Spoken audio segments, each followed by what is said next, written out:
sidewalk, to step over grassy seams and make your way. Hands in pockets, though the silence is, that was what Mr. Leonard Mead most dearly loved to do. He would stand upon the corner of an intersection and peer down long moonlit avenues of sidewalks in 4 directions, deciding which way to go.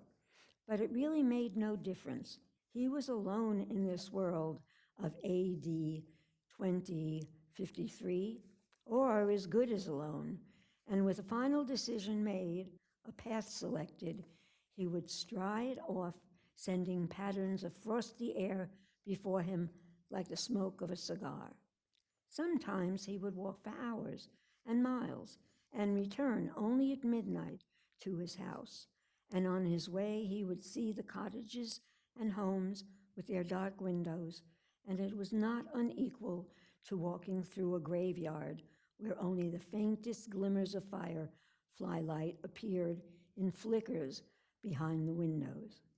Suddenly, gray phantoms seemed to manifest upon inner room walls where a curtain was still undrawn against the night, or there were whispers and murmurs where a window in a tomb-like building was still open. Mr. Leonard Mead would pause, cock his head, listen, look, and march on, his feet making no noise on the lumpy walk. For long ago, he had wisely changed to sneakers when strolling at night, because the dogs in intermittent squads would parallel his journey with barkings if he wore hard heels, and lights might click on and faces appear, and an entire street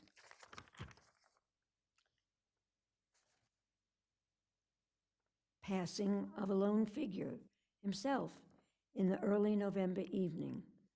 On this particular evening, he began his journey in a westerly direction, toward the hidden sea. There was a good crystal frost in the air. It cut the nose and made the lungs blaze like a Christmas tree inside. You could feel the cold light going on and off, all the branches filled with invisible snow. He listened to the faint push of his soft shoes through the autumn leaves with satisfaction, and whistled a cold, quiet whistle between his teeth, occasionally picking up a leaf as he passed, examining its skeletal pattern in the infrequent lamplights as he went on, smelling its rusty smell. "Hello in there," he whispered to every house on every side as he moved. "What's up tonight on Channel 4? Channel 7?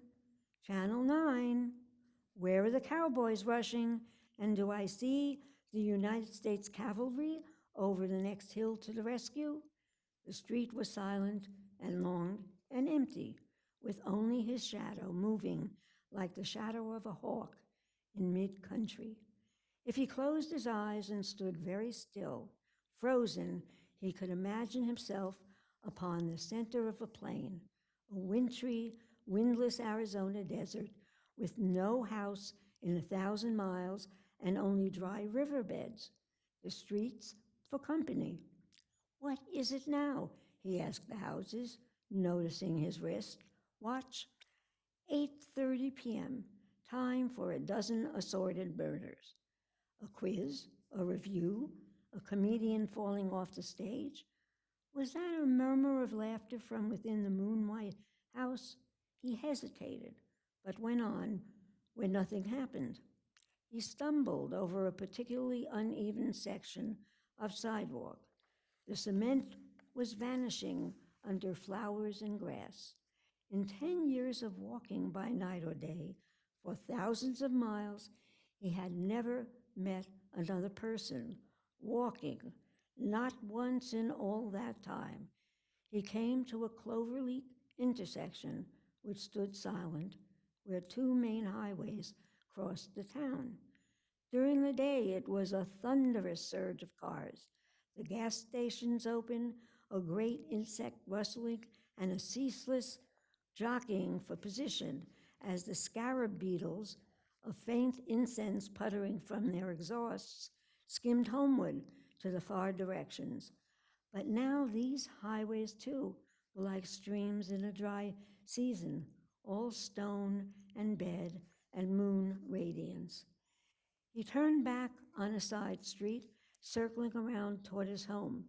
He was within a block of his destination when the lone car turned the corner quite suddenly and flashed a fierce white cone of light upon him. He stood entranced, not unlike a night moth, stunned by the illumination and then drawn toward it. A metallic voice called to him, "Stand still, stay where you are, don't move." He halted. "Put up your hands." "But," he said, "your hands up or we'll shoot." The police, of course, but what a rare, incredible thing. In a city of 3 million, there was only one police car left. Wasn't that correct? Ever since a year ago, 2052, the election year, the force had been cut down from 3 cars to 1. Crime was ebbing. There was no need now for the police, save for this one lone car wandering the empty streets. "Your name," said the police car in a metallic whisper. He couldn't see the men in it for the bright light in his eyes. "Leonard Mead," he said. "Speak up. Business off a profession? I guess you'd call me a writer." "No profession," said the police car, as if talking to itself. The light held him fixed, like a museum specimen, needle thrust through his chest. "You might say that," said Mr. Mead. He hadn't written anything in years. Magazines and books didn't sell anymore. Everything went on in the tomb-like houses at night now, he thought, continuing his fancy. The tombs, ill-lit by television light, where the people sat like the dead, the gray or multicolored lights touching their faces, but never really touching them. "No profession," said the phonograph voice, hissing. "What are you doing out?" "Walking," said Leonard Mead. "Walking? Just walking," he said simply, but his face felt cold. "Walking, just walking." "Walking?" "Yes, sir." "Walking where?" "For what?" "Walking for air, waiting to see." "Your address?" 11 South Street, South St. James Street. "And there is air in your house?" "You have an air conditioner, Mr. Mead?" "Yes." "And you have a viewing screen in your house to see with?" "No." "No?" There was a crackling quiet that in itself was an accusation. "Are you married, Mr. Mead?" "No." "Not married," said the police voice behind the fiery beam. The moon was high and clear among the stars, and the houses were gray and silent. "Nobody wanted me," said Leonard Mead with a smile. "Don't speak unless you're spoken to." Leonard Mead waited in the cold night. "Just walking, Mr. Mead." "Yes, but you haven't explained for what purpose." "I explained for air and to see and just to walk." "Have you done this often?" "Every night for years." The police car sat in the center of the street with its radio throat faintly humming. "Well, Mr. Mead," it said. "Is that all?" he asked politely. "Yes." "Here." There was a sigh, a pop. The back door of the police car sprang wide. "Get in." "Wait a minute. I haven't done anything." "Get in." "I protest." "Mr. Mead."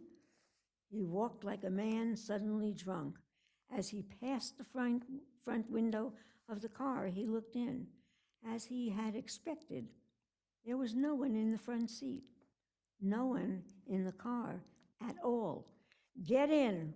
He put his hand to the door and peered into the back seat, which was a little cell, a little black jail with bars.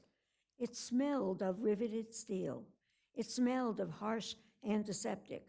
It smelled too clean and hard and metallic. There was nothing soft there. Now, if you had a wife to give you an alibi, the iron voice said, but where are you taking me? The car hesitated, or rather gave a faint, whirring click, as if information somewhere was dropping card by punch-slotted card under electric eyes. To the Psychiatric Center for Research on Regressive Tendencies. He got in. The door shut with a soft thud. The police car rolled through the night avenues, flashing its dim lights ahead. They passed one house on one street a moment later. One house in an entire city of houses that were dark. But this one particular house had all of its electric lights brightly lit. Every window a loud yellow illumination, square and warm in the cool darkness. That's my house, said Leonard Bede. No one answered him. The car moved down the empty riverbed streets and off away, leaving the empty streets with the empty sidewalks and no sound and no motion all the rest of the chilled November night. That one was even better than the first read. Yes. This one. Wow, wow, yes. Yes, they are. And you know, his writing in this one is different in some ways.